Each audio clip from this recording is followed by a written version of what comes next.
In this video, I'm going to show you how I arrange for the big band by doing it.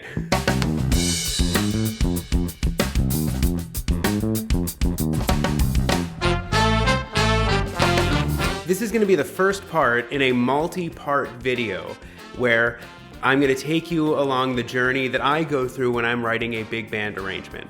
So in this episode, we're going to write the melody section. But that's going to leave a lot of parts for future videos, and the series is going to culminate with a reading session with my big band in person. So I'm very excited. Before I forget, hit subscribe, smash that like button. If you feel like it, join my Patreon. All right, that's enough of that nonsense. Let's get to it.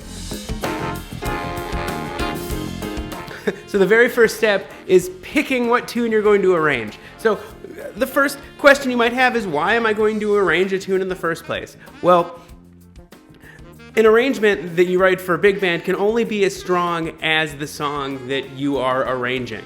So if you are early in your big band writing career or journey, also writing the melody might be a step too far. A cheat code per se is to choose a song that you already like. Then that part of it's definitely going to be good.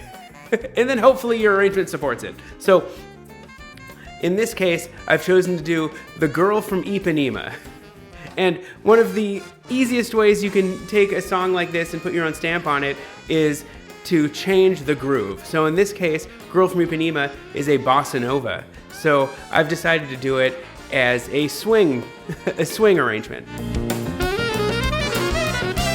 As obvious as this sounds, the very first thing you need to do is figure out your tempo. So in this case, I'm thinking boo doo boo boo boo doo doo doo doo boo doo doo boo doo doo boo, something like that, which I've figured out to be quarter note equals 112.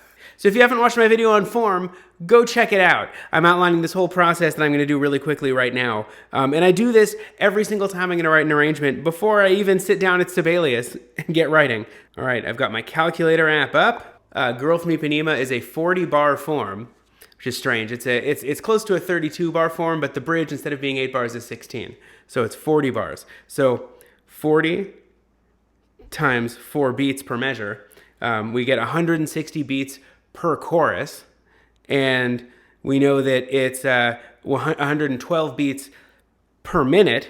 So if we divide 160 by 112, we get 1.43 minutes per chorus. So let me see, 1.43 minutes, so 60 seconds times 0.43 is 26 seconds, so a minute and 26. So about a minute and a half, which I guess we could have gotten from 1.43, about a minute and a half per chorus at that tempo, because we're going at like a medium to medium slow swing. So that means that when we write the arrangement, we're looking at, maybe 3 choruses. So 3 choruses at a minute and a half per, we're looking at a 4.5 minute song. Without trying to break that 5-minute barrier, we're looking at 3 times through the form for this song. All right, so the very first thing I do, usually, once I open up Sibelius, I choose the big band default template, which, by the way, does portrait pages, so tall mode, 8.5 by 11. I used to print on landscape format. So really quick aside, when I started sitting in on sessions in Los Angeles at Capitol Records and East West and places like that, a lot of those sessions use professional copyists, which I've only had limited experience working with myself. So I always try to pick up whatever I can at those and ask as many questions as I possibly can. One thing I noticed at a lot of these sessions where they were using portrait style scores, so tall mode scores, and I asked why they did this, and they said, well, if you do 4 bars per page, you actually can get the notes pretty big. And when you print it out, you can see spreads of 2 pages at a time. So you're still looking at 8 bars, but everything's bigger. So anyway, I set it up that way. I do my auto breaks to 4 bars per page. And then I fill in the piano part with chord slashes and chords. In this case, I just grabbed the chords from iReal Pro for the girl from Ipanema and just stuck them in there. Then I'll usually, sit down at the piano and kind of putz my way through. I'm not a great pianist, but I do know where all my chords are. And in going through, I decided that some of the chords that iReal Pro had were incorrect. Specifically, on the 3rd bar of the form, they had a G7 sharp 11, and first of all, the melody has a 13 in it, so it's got to be at least a G13 sharp 11. Furthermore, the sharp 11 didn't sound right to my ears, so I just changed it to a G13 and got rid of the sharp 11. And there were various other spots in the tune that I made those types of adjustments. So I do all of this before I actually sit down and write the meat of the arrangement. Then I fill in all the chord slashes and the chords in the piano part. Then, because it's swing, what I like to do is write a walking bass line throughout the entire chorus, just so that when I hit playback, I have an impression of what chords I'm supposed to be listening for, and it really helps me hear mistakes in my upper voicings. For this, I decided to go with saxophones playing the melody, at least during the first day. And this was the very first part that I arranged of the melody. And so literally what I did was I just sang to myself what I would want it to sound like. I have a good idea of what swing music sounds like, and I know the tune Girl from Ipanema. So the easiest way for me to come up with good phrasing is literally to hum it to myself and then transcribe what I'm humming. So in this case, I went... ba-doo-doo da ba ba ba-doo da ba-doo-dee ba ba-doo-dee ba-doo da ba-da-doo-dee ba-doo-ba-doo-da-doo-doo-doo. Like that. It sounds silly, but this is literally how I come up with my phrasing. Is to sing it to myself. Sometimes I'm not singing it out loud, it's just kind of in my head, but I don't just sit down and start writing what I think looks like jazz. It makes much more sense for me to internalize the actual phrasing in that way. So I wrote it out, and then before I kind of went on, I actually applied a closed voicing to this entire melody. Because of the tempo, I considered doing a more spread voicing, but for my ears, just the range that alto 1 ended up being put Barry in a pretty low spot already. And so spreading it even further just kind of got muddy to me. And, to be fully transparent, I did try doing at least 4 bars of it as a drop 2, and to me it sounded worse than a straight closed voicing in this case. But at this tempo, I use spread voicing quite frequently. The melody to Girl from Ipanema has 2 A sections, and it goes again, but at this point I didn't know what I wanted to do. It seemed like it might be a bit boring for me to have the saxes literally repeat what they just did. So my first instinct was that they'd play something a little bit more stylized during the second A. But I didn't know what that was going to be, and instead of sitting around worrying about it, I just moved on to the bridge. So for the bridge, I literally started right on the bridge, and I gave trumpets unison melody. In the same way I did before, I sang the melody the way that I wanted it to be phrased. So in this case, it was ba ba doo da ba da ba da, right? And then so I made that unison, and I put trombones down below, playing a supportive repetitive figure, like ba which is kind of a swing cliche, but if you're going to write in swing, using the language of swing is about the best thing you can do. Then, because of the shape of this bridge, I thought it would be nice to pass the melody between different sections. So for the next 4 bars, I did the trombone section, but I wanted to phrase it a little bit differently. And unlike trumpets, trombones sound great voiced into 4 parts by themselves. So for trombones, I did, I wrote a pickup, 1, bop, bop, bop, ba-doo-da, ba ba ba ba da do that, And then I had, 2 bars open here, which I knew I'd want to fill in with something at some point. But for now, I just went on to the next part of the melody, which I gave to the saxophones. And in this case, I strayed from the melody greatly. So I started on the A, which they would normally go ba da da da da da da da, but in this case I went ba ba ba da da, which is the note they eventually are supposed to land on, that G. I've started voicing or harmonizing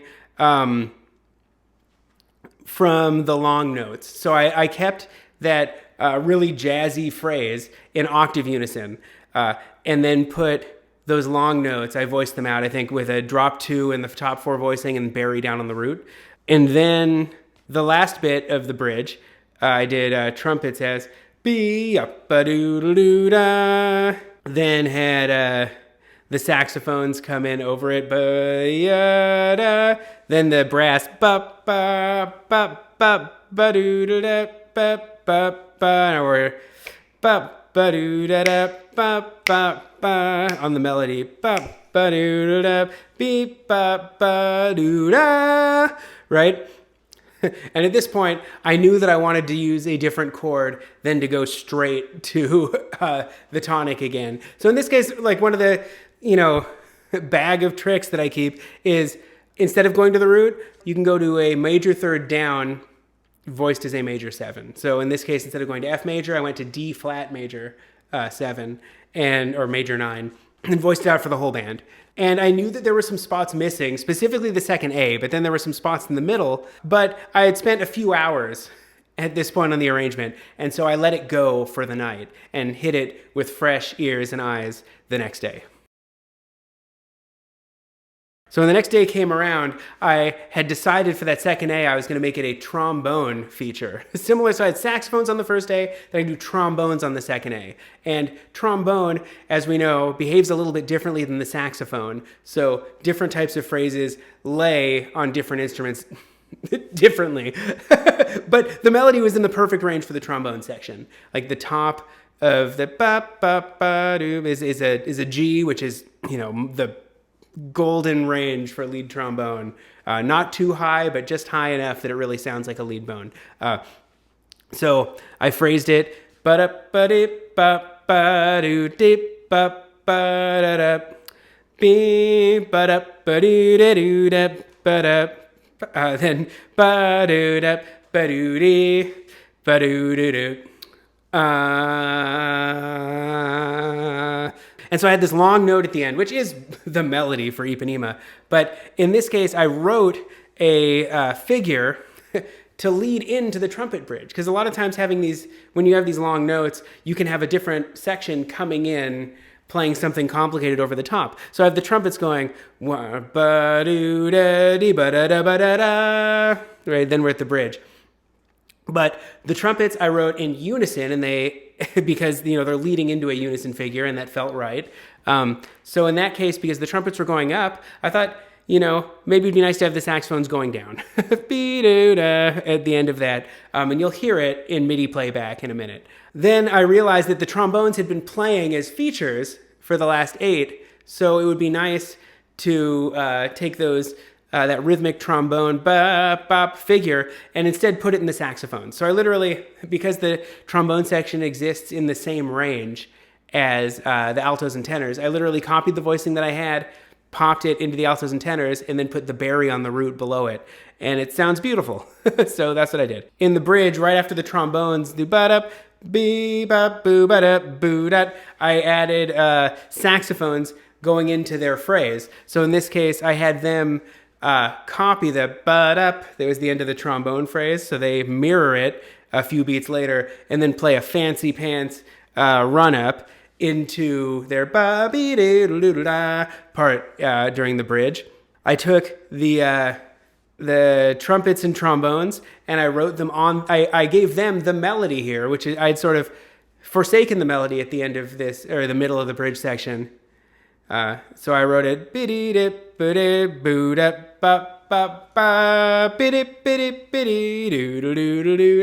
so I gave them that, but I did it as a 2-part. So I did the trumpets in unison as one part, and the trombones in unison playing a harmony part for the first bar of it. I guess it's bar 34 of my score. And then they play supporting half notes during those offbeat hits the trumpets do, and it provides a nice contrast. And they come together for biddy biddy bida, like for that part is all the brass playing unison. It's really effective. Then it was a matter of just, filling in saxophone flourishes and things where there was space that seemed a little bit empty. So in this case, I have at the very end of the bridge, the brass go ba ba ba ba ba doo da da, which is a nice almost like 1940s, 1950s kind of like super heavy swing phrasing. So what's nice to do during one of those sometimes is to give a really fast saxophone line. So in that case, it would ba ba ba ba da da da da da da.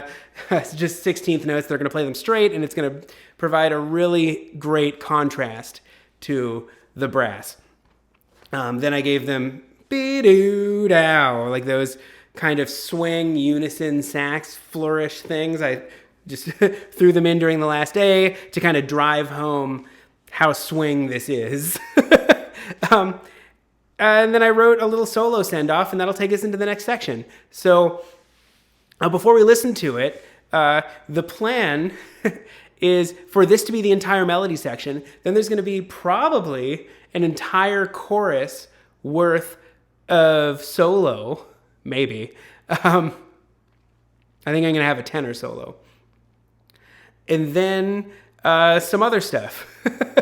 Maybe a sax solo that breaks out into like a short shout chorus that ends the chart, because we don't really have that much more measures to work with if I use an entire chorus for a solo. So we'll explore our options in a future video. If you have some ideas, definitely leave them in the comments. And before we go, let me play you the entire MIDI playback. Here you go.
So that's as far as I've gone.